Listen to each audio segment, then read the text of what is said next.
Siapa?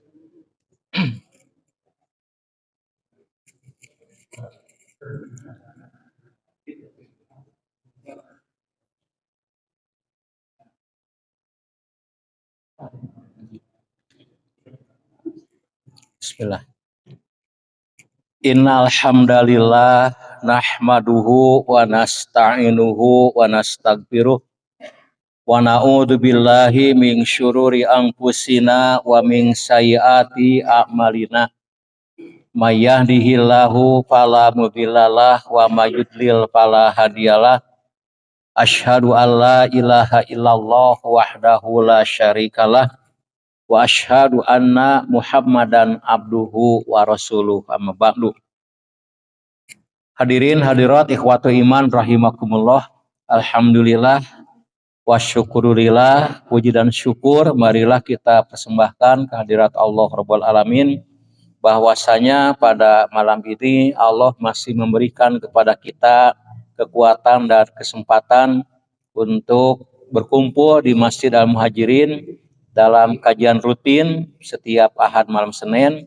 Mudah-mudahan kajian yang kita selenggarakan ini dapat dijadikan sebagai salah satu wasilah, salah satu media untuk meningkatkan ilmu, menguatkan iman, dan menambah amal salih kita sampai akhir hayat kita masing-masing.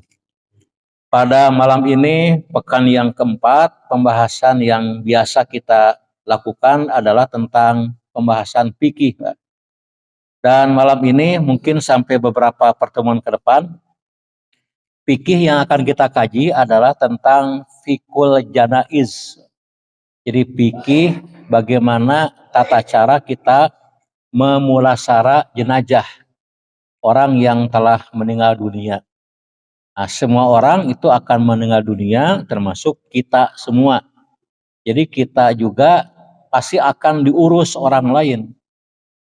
Walaupun kita tidak mengurus orang lain, tapi kita pasti bakal diurus orang lain ketika kita sudah mendapat gelar jenazah, Pak. Depannya sudah mendapat gelar ALM, ya, almarhum. Nah, dalam kitab Fiqhus Sunnah, Said Sabiq ketika membahas jenazah itu tidak langsung, tapi ada pendahuluan. Nah, pendahuluan tentang jenazah ini adalah pembahasan tentang sakit. Nah, kenapa demikian? Karena banyak, bahkan mungkin umumnya orang sebelum meninggal dunia itu mendapat penyakit. Penyakit yang tidak sembuh sampai membawa kepada kematian. Itu umumnya, walaupun tidak semua, ya. Ada juga orang yang meninggal dunia karena kecelakaan, bahkan ada yang tidak ada sebab pasti, ya, mendadak. Tapi umumnya ya melalui keadaan yang disebut dengan sakit. Nah, jadi malam ini kita akan membahas tentang bagaimana nih sakit menurut Islam dan bagaimana sikap kita ketika kita mendapatkan musibah yang namanya sakit. Nah, yang jelas hadirin sekalian bahwa setiap orang, ya, pasti mengalami sakit. Ada sakit yang ringan, ada sakit yang berat, ada sakit yang kemudian sembuh kembali, ada sakit yang tidak sembuh bahkan membawa kepada kematian. Nah, sakit apapun yang menimpa kita, ini dipandang dari ajaran Islam itu merupakan sebuah cobaan, ya. Cobaan dari Allah Subhanahu wa taala atau disebut dengan musibah, ya. Jadi cobaan itu musibah, ya, dalam bahasa Al-Qur'an. Nah, bagaimana menghadapi sakit, hadirin? Itu sabar. Nah, sabar itu adalah tahan ketika menderita sakit. Memang sabar itu gampang diucapkan. Sing sabar, ya, karena kita sehat, orang itu yang sakit. Pas kita sakit maka ternyata sabar itu tidak semudah diucapkan. Nah, untuk menggapai sabar itu ada tahapannya. Itu menurut saya dua, Pak. Pertama, sabar itu bisa kita raih kalau kita itu tawakal dulu. Tawakal itu artinya berserah diri kepada keputusan Allah. Bahwa sakit itu bukan keinginan kita, kan. Saya percaya yang ada di tempat ini ingin sehat semua. Pastilah. Bagaimana agar sehat? Jangan sakit, Pak. Gitu kan. Nah, ternyata sakit ini tidak bisa dihindari.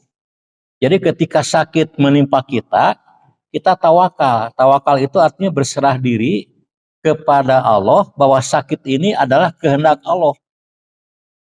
Allah tahu kita itu ingin sehat. Allah tahu kita tidak mau sakit, tapi Allah berikan sakit. Nah, kita sebagai hamba Allah, kita menerima. Kalau kita menghadapi sakit, protes, tidak tawakal, itu bukan solusi. Bahkan mungkin tambah sakit.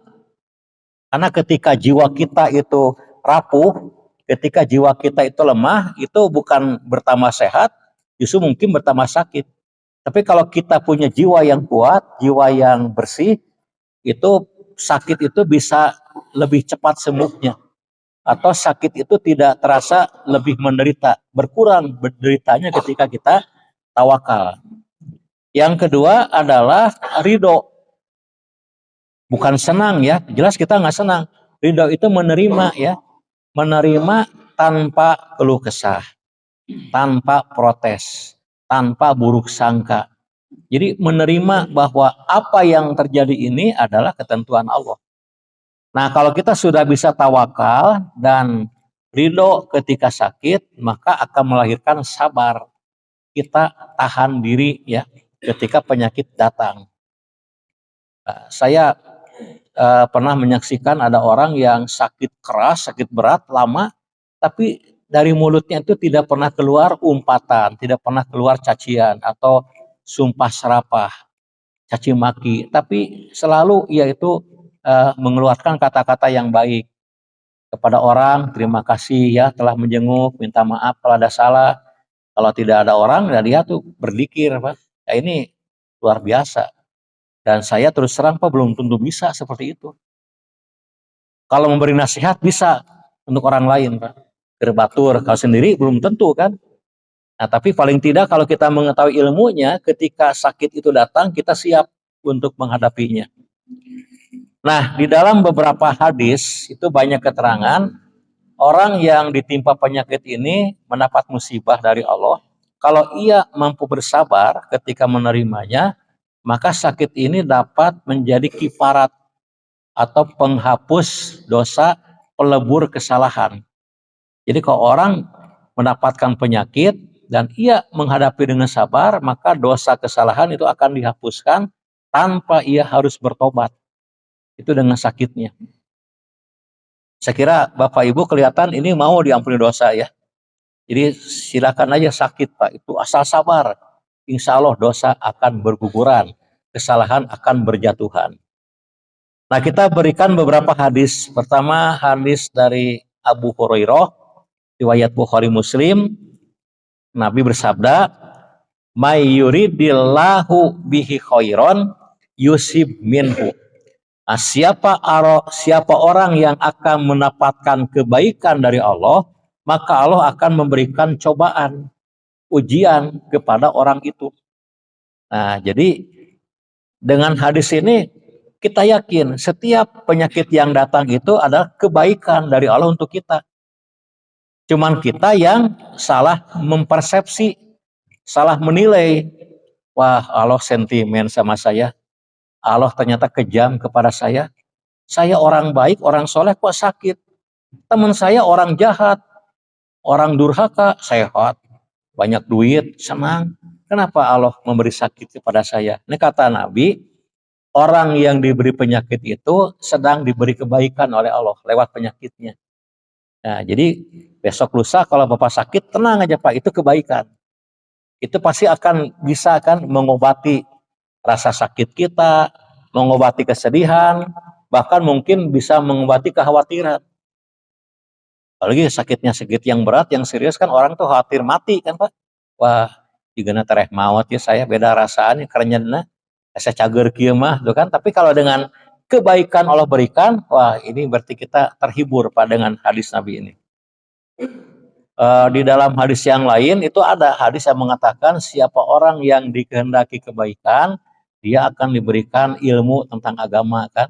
Ilmu di sini bukan ilmu, tapi musibah, cobaan berupa penyakit. Ya, itu yang pertama. Yang kedua, hadis yang kedua, ini hadis Bukhari Muslim juga.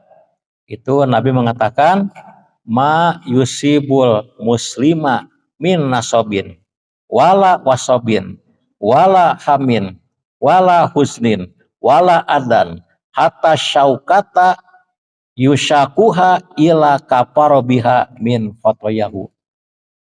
Apabila seorang muslim mendapatkan rasa lelah, capek, ya capek karena bekerja, ya lelah karena mencari nafkah. Bagaimana lelah sudah pawai Persib barusan, Pak? Barusan saya ketemu di sana, wah orang tuh lelah tapi semangat. Apakah berdapat pahala? Silakan jawab sendiri ya Pak ya. Ketika Allah menimpakan lelah kepada orang itu, kemudian menimpakan kesal, kehel Pak, hanjelu, genok ya. Hamin itu artinya kesedihan. Husnin, kebingungan, sedih ya. Misalkan kenapa? Karena nggak bisa ikut pawai Persib ya, kendaraannya mogok, sedih karena nggak bisa ganti handphone. Kemudian bingung menghadapi masa depan yang belum jelas. Wala adan atau penyakit. Ya, penyakit ini banyak paragamnya. Sampai kata Nabi, ketika ada duri yang menusuk kulit seseorang, Allah akan menghapuskan kesalahan-kesalahan orang itu. Ini kan sesuatu yang tidak nyaman, Pak. Capek, bingung, lelah, kemudian jemu atau misalkan gemas ya, kehel, Pak, sakit, sampai duri yang menusuk kulit, itu adalah penghapus dosa. Ya, kalau ibu-ibu misalkan sedang marut kelapa ya, itu tiba-tiba tergores ke kulit kita, itu penghapus dosa. Makanya kalau perempuan enak Pak, ingin hapus dosa, sering-seringlah marut kelapa ya, supaya kena ya, asa sabar itu menjadi penghapus dosa. Asa jangan mengucapkan kata-kata yang buruk, sumpah serapah, haram jadah, kurang ajar, babalasiah. Nah itu mah jadi berdosa, dosa bis dapat, kemudian penyakit juga tidak hilang. Nah kemudian yang ketiga, dalam hadis Bukhari juga dikatakan, pernah suatu ketika ada seorang sahabat Pak, namanya Ibnu Mas'ud ya, itu berjumpa dengan Rasulullah Shallallahu Alaihi Wasallam di rumahnya dan beliau sedang demam. Nah, demam. Maka kata Ibnu Abbas, ya Rasulullah, badan Anda sangat panas sekali. Kata Nabi, benar, suhu tubuhku naik sampai tinggi banget. Nah, kemudian kata Ibnu Mas'ud, boleh saja itu Allah memberikan pahala buat Anda. Nah, kata Nabi, benar, tidak ada seorang pun yang mendapatkan demam yang tinggi, melainkan Allah akan memberikan pahala dan menghapuskan dosa atas demam yang tinggi itu. Bukan hanya demam, pas setiap penyakit lah itu mendapat pahala dan juga menghapuskan dosa. Nah kemudian tentang beberapa hadis pahala sabar ya ketika sakit khususnya dan umumnya mendapat musibah. Nah, dalam hadis Muslim dikatakan, ajaban li amril mukmin, sungguh menakjubkan seorang mukmin, orang beriman itu menakjubkan kata Nabi. Inna amrohu kullahu khair, semua urusannya baik buat dirinya. Walaisa dalika liahadin ila lil mu'min, dan ini hanya terjadi pada orang beriman, tidak pada orang yang lain. Jadi hanya orang beriman yang memiliki kebaikan dalam segala hal. Bagaimana kondisinya? In asobathu sarau syakaro pakana khairolahu. Apabila ia mendapatkan kegembiraan, maka ia bersyukur, dan bersyukur itu adalah baik buat dirinya. Wa in asobathu dorou sobaro pakana khairolahu. Kalau ia ditimpa dengan kemalangan, keburukan atau musibah, dan ia bersabar, maka sabar itu merupakan kebaikan buat dirinya. Ini luar biasa. Ada hadis lain Pak yang menarik, ini khususon kalau orang itu punya musibah sakit adalah diambil kedua matanya dengan kebutaan. Nah, ini dalam hadis Bukhari ya, Anas bin Malik mengatakan, Allah berfirman, hadis kursi, idzab talaitu abdi bihabi baitaihi pasobaro awatuhu min humal jannata yuridu ainaihi. Apabila aku menguji hambaku dengan kedua matanya dibutakan dan ia bersabar, maka aku ganti kedua matanya dengan surga kelak di akhirat. Nah, ini. Tapi jangan ingin buta, ingin surga, Pak. Kita mah ingin melihat tapi ingin surga kan, Pak ya. Ya, ini kalau misalkan kebetulan ya kita diberi musibah berupa kedua mata itu dibutakan dan sabar, itu akan mendapatkan surga di akhirat kelak. Ini Pak, di dalam sejarah ulama itu saya menemukan ada 2 orang ulama yang diuji dengan kebutaan. Ternyata dia sabar dan ternyata kebutaan itu tidak menjadi penghalang untuk meningkatkan ilmu. Yang pertama itu siapa ya, lupa lagi. Al-Ukbari itu seorang ahli tafsir, ahli hadis. Itu sejak usia muda itu buta. Tapi ternyata dengan butanya tidak menghambat mendapatkan ilmu. Yang kedua, ini ulama kontemporer Syekh bin Baz, Pak. Ini ulama Saudi Arabia, itu ulama abad 20. Itu pada usia 20 tahun, beliau itu terserang penyakit yang menyebabkan kedua matanya harus buta. Tapi beliau luar biasa, Pak. Beliau itu hafal Al-Quran, hafal Sahih Bukhari. Bayangkan. Dan ini yang menarik, ketika beliau itu ingin membaca hadis, misalkan Sahih Muslim, Pak ya, beliau panggil muridnya, tolong bacakan. Dibacakan, ternyata langsung hafal. Seperti kita akan dibacakan, ya biasa-biasa aja. Tadinya tidak hafal, udah dibaca, tambah bingung kan kita mah. Jadi setelah dibacakan oleh muridnya, Sahih Muslim, langsung hafal masuk. Kitab lain pun sama, misalkan kitab fikih ya, dibacakan kitab fikih, itu langsung pas setelah dibacakan, langsung masuk ke sini. Ini anugerah Allah ya, bagi orang yang buta. Tapi kita nggak usah jadi orang buta apa untuk jadi orang pandai ya. Khawatir nggak teteh buta tapi anger bodoh Pak itu Pak. Ya jadi belajar Pak. Nah, ini contoh. Jadi orang yang sabar ketika mendapatkan ujian kebutaan. Nah hadirin, ternyata di zaman dahulu ya para salafus soleh itu banyak yang memilih sakit daripada sembuh Pak. Kenapa? Karena kalau dengan sembuh belum tentu ia mendapat pahala. Dengan sakit dapat pahala. Nah dalam hadis Bukhari Muslim itu ada sebuah kisah Pak. Ini ada sebuah kisah tentang seorang wanita. Kata Nabi, saya jumpa dengan seorang wanita ahli surga. Nah, kenapa? Sahabat nanya, ia datang kepada saya mengadukan penyakitnya. Ia sering pingsan dan ketika pingsan oratnya terbuka. Penyakit aneh kan? Sering pingsan oratnya terbuka.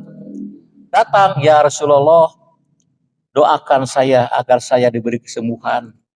Sebab saya itu kalau sedang sakit, pingsan, orat terbuka, itu aib buat saya. Doakan saya agar Allah berikan kesembuhan buat saya. Nah, kata Nabi, bagaimana? Siap, saya siap mendoakan, tapi saya berikan pilihan kepada engkau. Apakah ingin saya doakan sehingga engkau itu sembuh, atau saya mendoakan bukan untuk kesembuhan. Engkau tetap sakit, tapi ketika pingsan, orat tidak terbuka. Pilih yang mana nih? Kalau kita pilih sembuh, orat tidak terbuka, Pak. Ya, ternyata perempuan itu mengatakan, ya Rasulullah kalau begitu saya memilih sakit aja agar saya sabar, tapi doakan agar kalau saya pingsan, orat saya tidak terbuka. Ternyata milih sakit, Pak. Kenapa? Karena tahu kan tentang keutamaan orang yang mendapatkan penyakit. Nah, kemudian berikutnya di dalam Fiqh Sunnah dikaji juga tentang ini, Pak. Bolehkah orang yang sedang sakit mengeluh atau mengadu? Curhat, boleh tidak Pak? Curhat dong mah, bisa tidak? Ternyata boleh, tapi curhat itu hanya kepada Allah Pak. Itu diceritakan dalam surat Yusuf ayat 86 ketika Nabi Yakub alaihissalam kehilangan Nabi Yusuf udah sekian puluh tahun, bahkan Bukan hanya Yusuf Pak, Bunyamin juga itu anak ke bungsu ya. Itu juga hilang, bukan hilang karena di apa? Diambil Yusuf kan. Ini kan drama supaya kakak-kakaknya tuh sadar akan kesalahan. Nah, ketika kakak-kakak Yusuf tuh pulang dari Mesir, menyampaikan ternyata Bunyamin juga sekarang ini dituduh sebagai pencuri oleh Raja Mesir, ditahan sekarang di sana. Nah, Nabi Yakub itu merasa sedih, sudah kehilangan Yusuf, kehilangan Bunyamin, menangis bersedih sampai kedua matanya buta, Pak. Nabi Yakub itu dalam surat Yusuf ayat 86. Nah, kemudian ketika dia sedang sedih, matanya buta, anaknya tidak ketemu yang dua orang, beliau mengatakan, Pak, inama ashku basi wa husni ilallah. Saya mengadukan kesedihan dan kedukaan saya hanya kepada Allah saja. Itu hadirin. Ini kalau kita mundur ke belakang sebelum Nabi Yakub ada Nabi Ayub alaihissalam. Itu ketika beliau ditimpa penyakit yang berat, yang menurut tafsir itu 18 tahun Pak lamanya. Di sini ada yang udah 18 tahun sakit Pak, belum ya? 18 tahun sakitnya berat itu Nabi Ayub itu. Dalam surat Al-Anbiya 83 itu mengatakan ani masania duru wa anta arhamur rahimin. Itu pengaduannya kepada Allah. Ani masania duru. Sesungguhnya aku mendapatkan madarat, mendapatkan sakit, wa anta arhamur rahimin, dan engkaulah yang maha pengasih, maha penyayang. Jadi tidak langsung minta disembuhkan. Kita makan, ya Allah sembuhkanlah sing gancang ulah harese. Ternyata hanya mengatakan saya ditimpa penyakit dan engkau pengasih penyayang. Itu Nabi Ayub alaihissalam. Nah, yang tidak dibolehkan ya, kalau kita mengeluh, mengadu, berlebih-lebihan kepada orang. Jadi tiap orang teh ngeluh terus, kadang-kadang bosan kan kita mendengar orang ngeluh terus. Nah, kepada Allah Pak mengadu. Tapi kalau misalkan mengeluh, mengadu kepada dokter yang akan mengobati atau kepada terapis manapun itu dibolehkan. Kita menyampaikan keluhan kita, yang tidak boleh kalau sampai sumpah serapah, caci maki, sampai aral Pak ya dengan penyakitnya. Ini berikut Pak tentang sakit ini, tentang kebaikan sakit. Nah, ini di dalam sebuah hadis riwayat Imam Bukhari, ini pernah saya sampaikan Pak, bagaimana keuntungan orang sakit. Nah, disebutkan dalam hadis, idza maridul abdu aw saparo kutiba lahu mislu makana ya'malu mukiman sohihan. Apabila seorang hamba sakit atau bepergian, maka dicatat baginya pahala amal yang ia kerjakan ketika sehat atau ketika mukim itu. Jadi maksudnya kalau kita selagi sehat banyak melakukan amal kebaikan, ketika sakit terhalang berbuat kebaikan, pahala akan dapat dari Allah. Setiap malam Senin tidak pernah tidak pernah absen datang ke masjid. So, ketika sakit sampai misalkan 6 bulan tidak bisa datang, kenapa sakit keras? Nah, selama 6 bulan itu kita mendapat pahala ngaji malam Senin. Jadi mending sakit terus Pak ya, supaya pahala dapat nggak usah ngaji, tapi sakit. Atau misalkan setiap dini hari terbiasa bangun untuk sholat malam. Nah, ketika jatuh sakit, boro-boro sholat malam, sholat fardu juga susah, maka orang itu mendapat pahala sholat malam meskipun dia tidak melakukan. Kenapa? Ketika sehatnya dia rajin. Nah, ketika safar juga demikian. Ada orang setiap Senin Kamis dia puasa sunat. Suatu ketika ia diperintahkan oleh bosnya untuk pergi misalkan keluar kota. Kemana? Ke Jakarta untuk menghadiri rapat kerja pas hari Senin. Nah, jelas kan, jangankan Senin Kamis Pak, yang Ramadan pun boleh buka kan kalau safar. Di tengah jalan ia makan minum sepuasnya pada Senin. maka ia dapat pahala saum, walaupun tidak saum. Untung kan. Jadi kalau Bapak sering saum sunat Senin Kamis, ketika ada utusan untuk keluar kota, pilih Senin Kamis. Bentroken dengan saum kita agar tidak saum pahala dapat. Pahala dapat juga honor dapat kan, untung luar biasa. Bari ulin di gratis, wah Pak, untung ya. Ini tentang sakit dan sabar. Makanya di dalam Islam itu kita diperintahkan bersegera berbuat kebaikan ya. Itu gunakanlah waktu sehat sebelum sakit kan, ini contoh Pak. Kenapa? Karena rajin mengerjakan amal soleh. Ini Pak tentang kebaikan sakit. Nah kemudian ada ada perintah bagi orang yang sehat untuk menjenguk orang yang sakit. Ini mungkin sudah sering Pak ya. Di dalam hadis Bukhari Muslim dikatakan hakul muslim ala muslim situn. Kewajiban seorang muslim kepada sesamanya itu ada 6. Dalam versi lain 5, ini 6 Pak. Ada 6 kewajiban muslim kepada muslim. Nah, apa saja Pak? Pertama kata Nabi, idza laqitahu fasalim alaihi. Kalau berjumpa sampaikan salam kepadanya. Ini perintah Pak, assalamualaikum kan. Dan hukumnya bagaimana? Sunat sebenarnya menyampaikan salam. Tapi kalau menjawabnya itu adalah fardu kifayah, tidak fardu ain, fardu kifayah. Assalamualaikum itu menyampaikan salam. Kedua apa? Wa idza da'aka fa'ajibu, kalau ia mengundang maka datangi. Ya mengundang untuk apa? Untuk walimatul nikah atau mengundang untuk kebaikan-kebaikan yang lain, itu kita datangi Pak undangan itu kalau kita bisa dan mampu. Yang ketiga wa idastan sohaka pansahlahu, kalau ia minta nasihat beri nasihat. Saya ini mendapat kesulitan, barangkali ada saran buat saya, nah kita berikan Pak saran, berikan nasihat panduan agar dia mendapatkan keringan dalam masalahnya. Yang keempat wa idza atasa fahamidallah wasyamithu, kalau ia bersin dan mengucapkan alhamdulillah maka jawab. Kalau enggak baca hamdalah hasem jangan Pak. Tapi kalau bersin alhamdulillah, segala puji bagi Allah.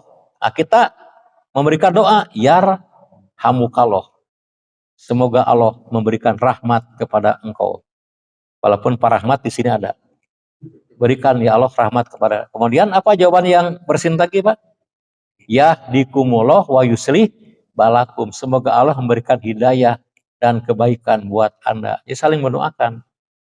Bayangkan kalau sehari bersin 10 kali, wah 10 kebaikan diperoleh.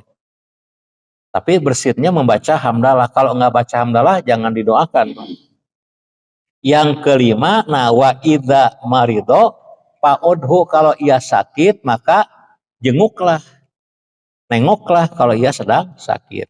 Dan yang keenam, wa idza mata fattabi'u, kalau ia meninggal dunia maka antarkan jenazahnya ke tempat pemakaman ya.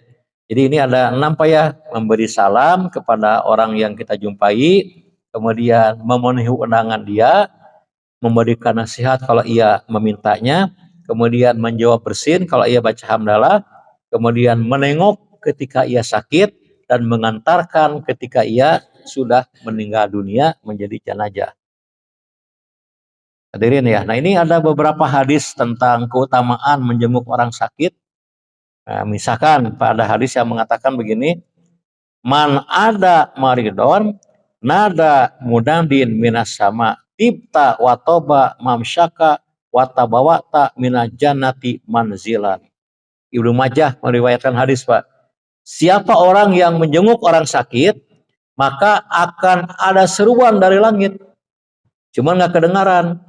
Baik sekali perbuatan engkau ini, baik sekali kunjungan engkau ini, dan engkau sedang menyediakan tempat tinggal yang baik di surga kelak. Jadi balasannya surga kalau kita menjenguk orang yang sakit. Ya tentu saja nanti ada adab-adab ketika menjenguk orang yang sakit. Ada hadis Pak, hadis yang cukup menarik ini. Hadis yang cukup menarik, Pak. Hadis panjang nih, hadis Bukhari Muslim. Hadis Muslim. Nanti di hari kiamat ya Pak, Allah itu berkata kepada manusia, ya ibnu Adam, hei anak Adam, mari tu palam ta'udni. Aku dulu sakit, kenapa engkau tidak menjenguk aku? Ini kan aneh kan, kenapa Allah sakit? Nah, Pakola berkatalah orang itu, ya Robbi kaifa ad'uka wa anta Rabbul alamin. Mana mungkin saya menjenguk engkau? Engkau sakit kan nggak mungkin, engkau kan Rabbul alamin. Nah, kata Allah bagaimana? Ama alimta ana abdi pulanan marido palam ta'udhu. Ama alimta anaka lau udtahu lawajatani indahu. Tidakkah engkau tahu ada hambaku yang sakit? Kalau engkau menjenguk hambaku yang sakit, maka aku ada di sisinya.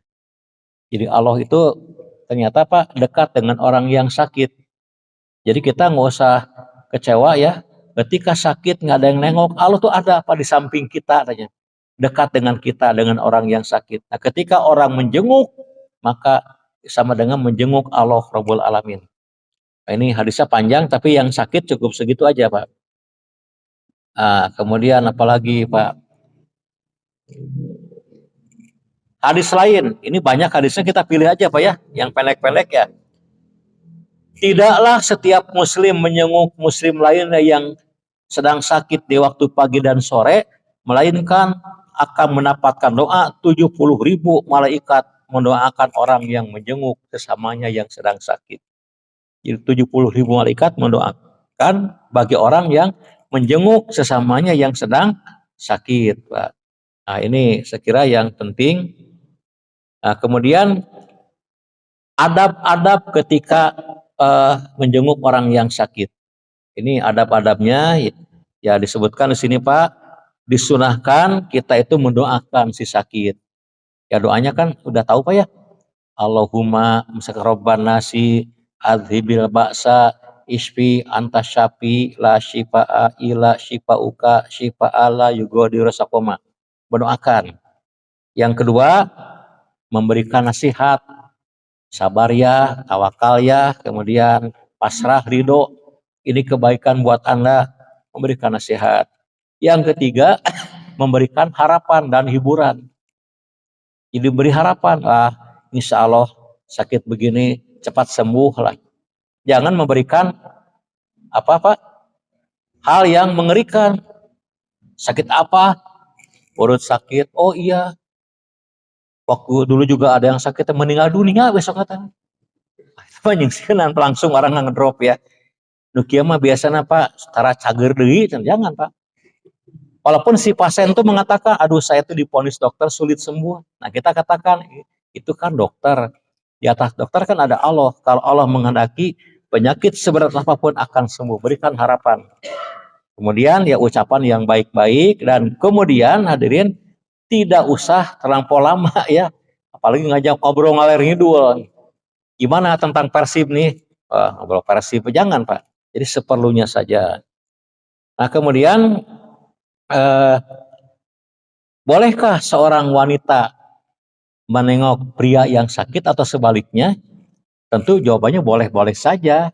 Ya selama ya memelihara adab ya. Adab ketika berhubungan dengan lawan jenis ya. Harus ada mahram, ada orang lain sehingga tidak terjadi kholwat berduaan untuk beda lawan jenis, Pak. Kemudian bolehkah kita menjenguk orang kafir? Boleh. Itu di dalam sebuah riwayat ya, hadis dikatakan bahwa seorang anak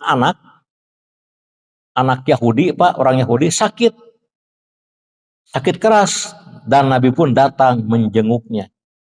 Nah, ketika menjenguk bagaimana? Aslim, masuk Islamlah engkau. Lalu anak itu pun masuk Islam.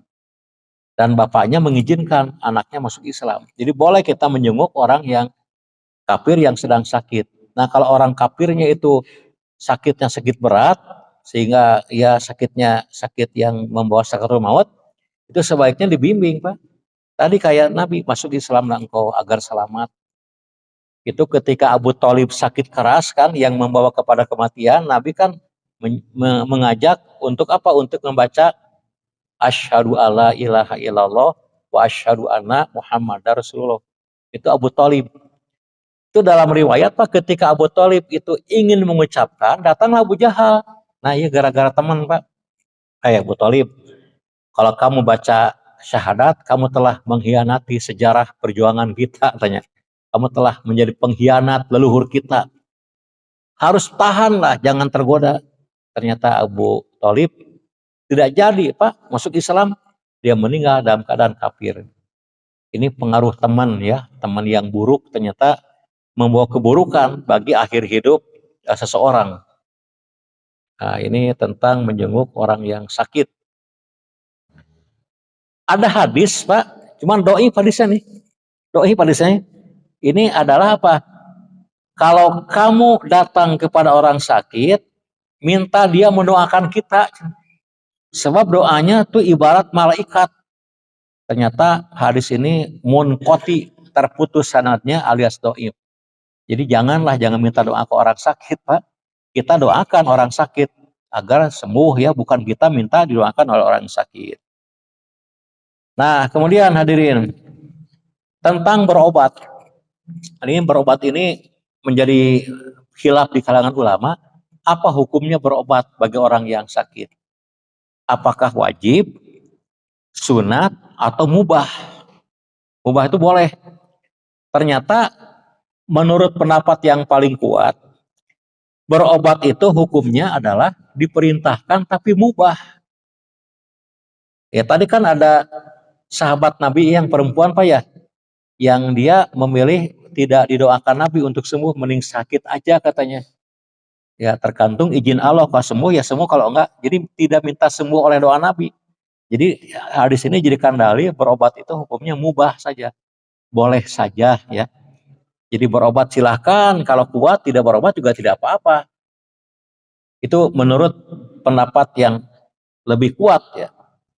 Meskipun ada beberapa hadis tentang perintah berobat. Nah, tadawau fa innallaha ta'ala lam yada'an illa wa do'alahu dawaan ghaira damin wahidin al haram. Berobatlah kamu karena Allah tidak memberikan penyakit melainkan menyediakan obatnya. Setiap penyakit ada obatnya kecuali penyakit tua al haram. Nah, ini ada yang mempertanyakan, Pak. Betulkah semua penyakit ada obatnya?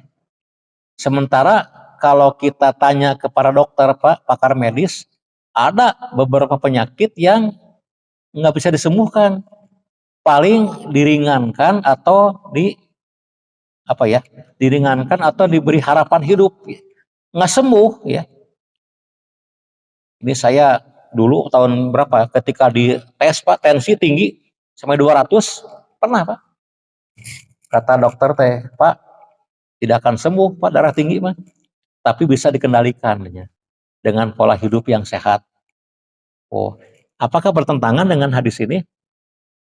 Penyakit darah tinggi tidak akan sembuh, diabetes tidak akan sembuh, apalagi Pak kanker nggak sembuh, jantung juga itu kan berkepanjangan sampai di bawah mati, lambung juga nggak akan sembuh. Nah, ada seorang dokter Pak, Dokter Rahainul Bahrain, ustadz dan dokter tuh dari mana tuh orang, saya pernah dengar ceramah dia. Sebenarnya ada hadis Nabi yang tadi, setiap penyakit ada obatnya kecuali penyakit tua. Nah, penyakit tua itu adalah penyakit degeneratif katanya Pak, kata dokter itu. Penyakit penurunan fungsi organ itu nggak akan sembuh katanya. Jadi penyakit tua dalam hadis Nabi haram itu diterjemahkan oleh dokter itu, dokter yang ustadz itu adalah penyakit degeneratif. Ya, hipertensi, diabetes, Pak, kolesterol, kanker, jantung ya, atau yang lain. Itu tidak akan disembuhkan karena itu penyakit degeneratif. Itu maksudnya katanya. Oh, ya itu penafsiran seorang dokter ya. Ya bisa juga ada juga Pak dokter lain yang juga ngulik agama Islam yang mengatakan bisa sembuh, cuma belum ketemu obatnya katanya. Anda sudah menemukan? Belum, saya juga belum, Mas Arwa, atau belum. Nah, ini. Jadi pada dasarnya Pak, silakan berobat, ikhtiar ya. Setiap penyakit ada obatnya. Walaupun tidak sembuh total, ya paling tidak akan berkurang lah rasa sakitnya.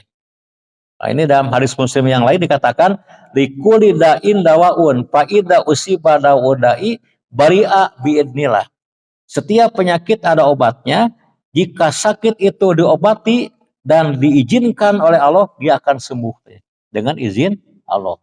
Jadi bukan obat yang menyembuhkan, tapi Allah yang menyembuhkan. Jadi berobat, kemudian mendapat perawatan atau ke dokter itu adalah ikhtiar manusia. Sedangkan kesembuhan datangnya dari Allah Subhanahu wa taala. Kalau gitu mah jangan berobat, nunggu dari Allah saja. Nah, ini keliru kan? Karena berlakulah hukum sebab akibat. Ini kalau Allah menakdirkan orang itu akan sembuh, dia akan menempuh jalan berobat. Kalau Allah misalkan menakdirkan orang itu tidak akan sembuh, dia tidak akan mau berobat, malas berobat. Jadi ada hukum sebab akibat. Seperti kalau orang ditakdirkan dia jadi orang pandai, dia akan rajin belajar. Orang ditakdirkan menjadi ahli surga, dia akan rajin beramal soleh. Nah, kalau orang ditakdirkan masuk neraka, dia akan dimudahkan untuk berbuat kemaksiatan. Nah, jadi itu sebab akibat ya. Jadi akibat ini kan hasil dari sebab yang kita lakukan. Itu hadirin ya. Kemudian ada ramu-ramu dalam berobat, bahwa berobat itu dilarang menggunakan barang haram. Jadi yang haram tidak boleh dijadikan obat. Dulu sempat jadi perbincangan tentang pengobatan dengan air kencing ya Pak. Saya pernah dengar ya, air kencing diminum Pak, sembuh katanya penyakit. Ternyata air kencing itu kan najis dan haram diminum. Tidak boleh kita berobat dengan yang haram. Ya. Ada seorang sahabat yang bertanya, bolehkah berobat dengan miras, alkohol? Nah, kata Nabi, innaha laisat bidawain walakinnaha daun. Itu bukan obat, melainkan penyakit. Jadi kesimpulannya tidak boleh kita berobat dengan barang yang haram. Kecuali tidak ada yang lain dalam keadaan darurat. Boleh, Pak. Tapi kalau kondisinya sudah normal, maka tidak boleh kita berobat dengan sesuatu yang diharamkan. Ya saya kira itu dulu Pak ya. Ini masih ada beberapa kajian tentang urusan sakit ya. Nanti sakit kemudian berobat dan nanti kepada kematian Pak ya. Sampai kepada pengurusan jenazah. Mudah-mudahan bagian pertama tentang fikih jenazah ini memberikan ilmu kepada kita tentang menghadapi penyakit. Walhamdulillahirabbil alamin. Assalamualaikum warahmatullahi wabarakatuh.